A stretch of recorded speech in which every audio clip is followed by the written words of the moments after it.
Ingat dengan kata-kata Jack Ma, orang-orang yang bermental miskin itu adalah orang-orang yang susah dilayani. Diberi sebuah peluang dengan gratis, mereka pikir itu jebakan. Ditawarkan investasi kecil, katanya hasilnya tidak besar.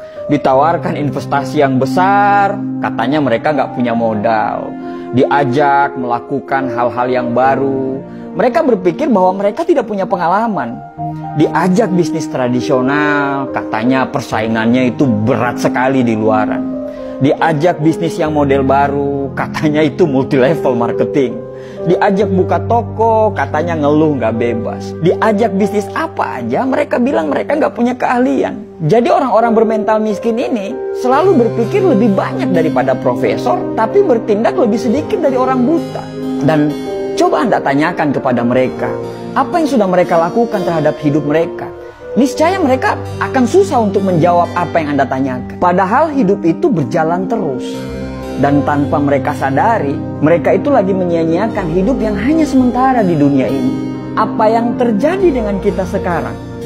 Karena tindakan dan pemikiran kita di masa yang lalu, di tahun-tahun lalu. Kalau sekarang kita hidupnya biasa-biasa saja, tidak ada perkembangan dan cenderung hidup kita itu malah menurun, bisa dipastikan tahun-tahun yang lalu itu kita nggak ngapa-ngapain sama sekali. Nah, kalau kita nggak ngapa-ngapain, terus kita pertahankan nggak ngapa-ngapain kita itu sekarang, bisa dipastikan masa depan kita atau tahun-tahun yang akan datang kita akan sama aja seperti sekarang. Selalu ada kesamaan apa yang dilakukan oleh orang-orang gagal dan bermental miskin ini. Kesamaan itu adalah sepanjang hidup mereka, mereka hanya menunggu dan menunggu. Andai saya punya uang, saya akan bla bla bla. Andai saya jadi pimpinan, saya akan ini, saya akan itu. Andai kata, jikalau, meskipun, dan akan tetapi, selalu jadi kata-kata manis yang secara tindakan itu omong kosong. Ada sebuah konsep yang bagus untuk kita bisa jadikan pegangan. Kalau kita mau hidup kita sulit ke depannya, maka sekarang ambillah pilihan-pilihan yang gampang. Nonton Netflix berseri-seri, scroll TikTok berjam-jam, nongkrong dengan teman-teman, bangun kapanpun kita mau, dan lakukan apapun yang kamu suka. Itu adalah tindakan yang sangat gampang. Tapi konsekuensinya adalah masa depan yang sulit. Atau kita mau mengambil pilihan yang kedua, yaitu kalau mau kehidupan ke depan kita gampang, maka sekarang kamu harus mengambil pilihan-pilihan yang sulit.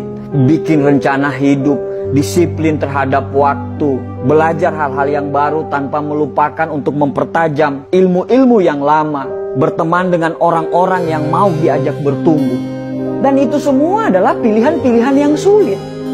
Tapi dengan pilihan-pilihan tersebut, insya Allah hidup ke depan kita itu akan jadi gampang. Merasa berdosalah ketika kamu melakukan hal-hal yang tidak bermanfaat. Hindarilah hal-hal yang tidak bermanfaat. Makan makanan yang sehat, tidur yang teratur. Ya susah memang, tapi insya Allah hal-hal yang sulit yang kamu jalani itu akan membuat hidupmu gampang ke depannya. Dan gampang di masa-masa yang akan datang. Setiap tindakan selalu siaplah dengan konsekuensinya. Mau gampang sekarang, sulit ke depannya, atau mau sulit sekarang, gampang ke depannya. Itu semua pilihan hidup. Dan dari semua pilihan itu tidak ada yang salah. Tapi bersiaplah dengan konsekuensinya. Susah memang dibedakan mana orang yang serius mau berubah dan orang yang cuman ngomongnya doang yang besar. Kamu tahu kalau hidupmu masih serba kekurangan, tapi kamu malah tidak mau kerja keras. Kamu tahu kalau sukses itu butuh perjuangan dan kegagalan, tapi kerjamu hanya mengeluh dan banyak protes. Kamu tahu kalau kamu kurang, tapi justru kamu bangga dengan kekuranganmu itu. Bahkan parahnya, kekurangan itu justru kamu jadikan alasan pembenaran kenapa kamu masih seperti ini. Ya wajarlah dia sukses, dia akan punya modal, sedangkan saya, ya wajarlah orang tuanya kaya, sedangkan saya, ya wajarlah dia didukung, sedangkan saya, ya wajarlah, maklumlah, mereka yang pantas apalah, dan bla bla bla bla bla. Banyak sekali alasan yang Anda ungkapkan. Padahal setiap orang itu pasti punya perangnya masing-masing loh. Kamu berperang dengan perangmu sendiri, begitu juga mereka. Mereka berperang dengan perangnya masing-masing. Setiap orang ada dengan masalahnya masing-masing. Bedanya, kamu menyerah dan mereka masih menyelesaikan masalah mereka dan mereka tidak pernah keluar dari arena pertempuran. Kalau kamu tidak berjuang, terus apa yang mau dimenangkan? Akhirnya orang-orang sukses dan kita lagi-lagi tidak sukses. Setelah melihat mereka sukses, apa kata kita?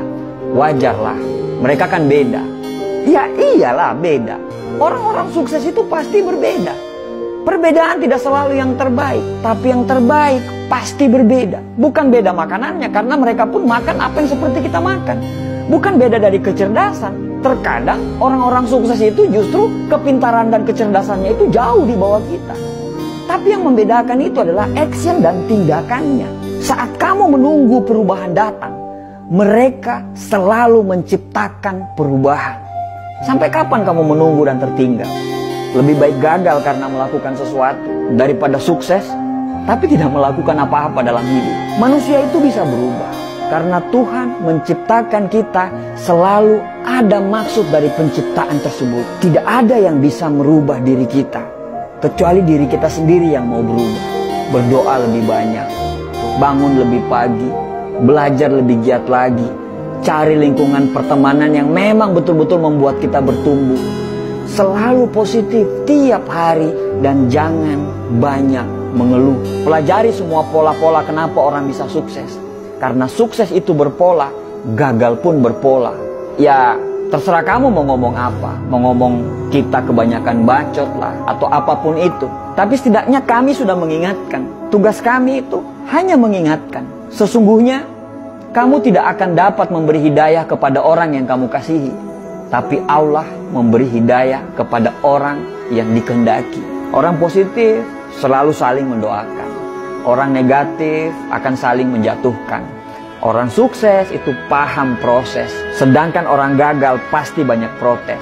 Semoga kita dan keturunan kita bisa sukses dan bisa memberikan sumbangsi untuk negara ini. Dan semoga kita terhindar menjadi orang-orang yang hanya ngomong doang, tapi nol secara tindakan. Terima kasih.